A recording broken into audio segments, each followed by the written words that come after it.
Well, we're still in AD 29, and Jesus never misses an opportunity to teach. And he's teaching not only the scribes and the Pharisees of the day, but he's also teaching his disciples.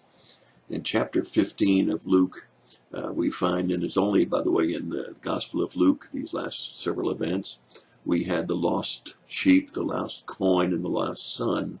And he's been teaching the Pharisees, and particularly about the value of these so-called sinners that they've been so upset about Jesus associating with.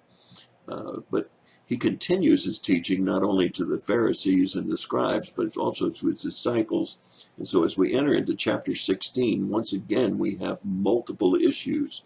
He teaches on 4 different principles in chapter 16, and it's obviously at the same time when he was visiting in the home with the disciples and with the Pharisees and the scribes. And the first thing that he teaches about is the unjust steward. Then he also teaches about self-justification, and then he talks very briefly about divorce, and finally he gives the parable of the rich man and Lazarus. Now, these are valuable teachings for both his disciples and for the scribes and the Pharisees. And first we deal with the unjust steward. It seems that a master had a steward who was squandering his investments. That is, he had entrusted a steward to manage his investments, and he had been doing a bad job of it and been doing it carelessly. Well, the master, obviously being a prudent man, caught him in this imprudent handling of his finances and his dealings, and basically calls him in and tells him, I have learned about your squandering my investments. And if it was Donald Trump, he said, "You're fired." Well, after he fires his steward, the steward starts to think, I'm in a mess. I don't have any real investments of my own, and my master's just fired me, and I'm too proud to beg. So I know what I'll do. I'll go to all of the debtors that my master has, and I'll help them write down their debt with the hopes that they in turn then will give me favorable treatment in the days ahead when I don't have my master's wealth to squander.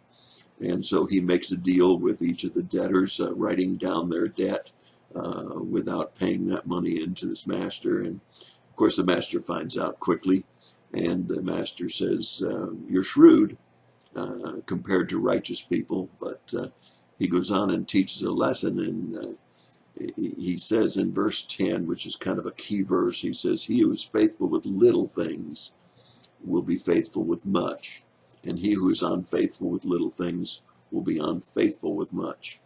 I got to tell you, I've seen that in churches, and I've seen that in pastors and staff.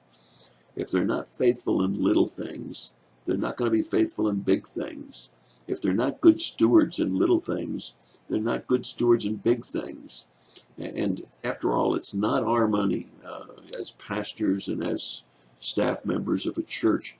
It's the members' money that we need to be frugal and we need to be good stewards with.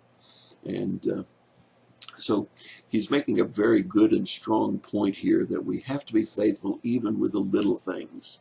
And that will in turn give us a better outlook on things. I remember one pastor that I had dealings with that used to say, nothing's too good for God.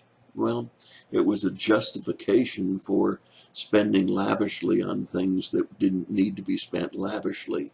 And we have to be very, very careful that we don't justify being bad stewards, especially in little things, because it will lead us only to being that careless with big things. Then he goes on and he talks about the fact that we need to be fruitful and faithful in those little things, because if we're not, our reputation will find us out, and nobody will entrust us even with our own things if we're that careless with others' money or stewardship and so on. And I think that's true with God. I truly believe that you can't give to get. And at the same time, I believe that if you're a good steward with what God entrusts you with, He'll entrust you with more.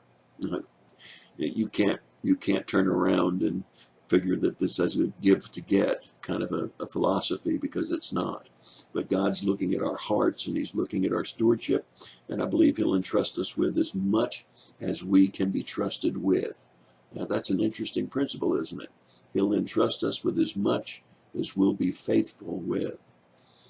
And so we find this great teaching on stewardship, and he of course punches it home in verse 13. With no servant can serve two masters. He can't serve God and money. So when our material things become more important than God, we're in deep, deep trouble. And we need to be sure that we're serving God first, being faithful with even the little things, so that in turn we'll be able to be entrusted with more.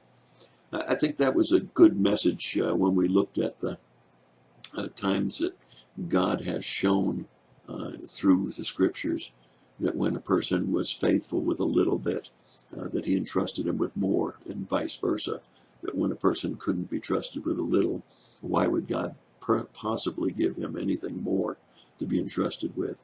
So my friends, be good stewards, be faithful stewards, and I believe that God will entrust you with more, and you need to be a good steward with more too. That's my thought for the day. God bless you. Have a good weekend, and don't forget to go to church on Sunday. God bless.